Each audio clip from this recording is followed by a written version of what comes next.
হয় আমি ডিউটি গৈ থকা সময়ত আপোনাৰ ইয়াৰ পৰা আমাৰ 3 মাইল বিট অফিচৰ পৰা পবামুখলৈ ডিউটি গৈ থকা সময়ত ৰাস্তাত বহুত ঠাইত মানে আমি ফুটপ্ৰিণ্টটো পাইছোঁ প্ৰায় পোৱালিও আছে আৰু লগতে ধৰি লওক ডাঙৰো পাইছোঁ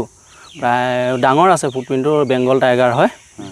তাৰপিছত বহুত আছে বুলি শুনিছোঁ এতিয়া কিমান আছে আমি একজেক্ট ক'ব পৰা নাই বহুত ঠাইত পোৱা গৈছে কেইদিনমান আগত গৰু খাইছে হয় ইয়াতো ঐৰাম ঘাটত আপোনাৰ গৰু খাইছে তাৰ পৰাও আহিছে আৰু ইয়াতো থকাৰ সন্দেহ হৈছে মানে বহুত ফুটপ্ৰিণ্ট আপোনাৰ বহুত আছে বহুত জেগাত পোৱা গৈছে মানে বাঘকেইটাতো আমি একজেক্ট ক'ৰ পৰা আহিছে সেইটোতো ক'ব নোৱাৰিম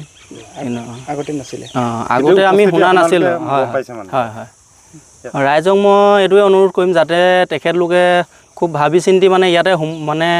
পটককৈ সোমাব নালাগে তেখেতলোকে অলপ চাব লাগে যিহেতু পোৱালিও আছে